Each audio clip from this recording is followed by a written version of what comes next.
Zdaj, taki pogovori so običajno zelo neprijetni za oba, ne, in za otroka in za starša. Ne glede na to, zdaj, koliko je usposobljen, kaj v življenju starš dela, to je vedno zahtevno, ne.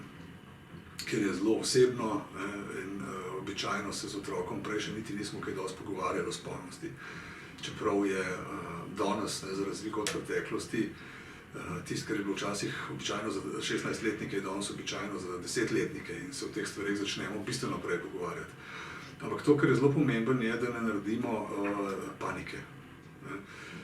Prvo, kar želimo zmanjšati, je stres, pod katerim smo tako mi kot recimo otrok.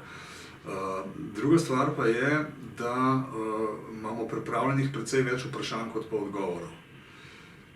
Ker z moraliziranjem, s kritiko ne bomo prav dosti dosegli. Tisto, kar pa želimo s takim pogovorom doseči, je pa to, da izvemo, kako je naš otrok prišel v stik s tem, ne, zakaj je to naredil. In tudi, da bo v prihodnje, če se bo stvar ponovila, ne, da se bo čutil dovolj varnega, da bo prišel nazaj in se z nami pogovarjal. Ker drugače bo te vire, ne, kjer bo on o tem govoril, najde drugje. Ni pa nujno, da so vsi dobronamerni, tako da je zelo pomembno, da se z njim pogovarjamo. Ni nujno, da bo to samo en pogovor, lahko ga začnemo čisto preprosto, tako kot sem jaz zdaj rekel, ne, glej, tole bo za oba neprijetno, ampak o tem se morava pogovoriti. Klicali so me iz šole, ali pa zgodilo se to, ali pa opazil sem, ali pa opazila sem, da si gledal na našem računalniku te vsebine in potem pogovor nadaljujemo čim bolj sproščeno, kakor se pač da.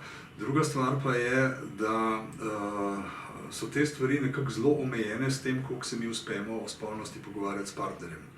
In mogoče je dober namig, vsaj jaz verjamem, da je, preden se pogovorimo z otrokom, da se pogovorimo s partnerjem.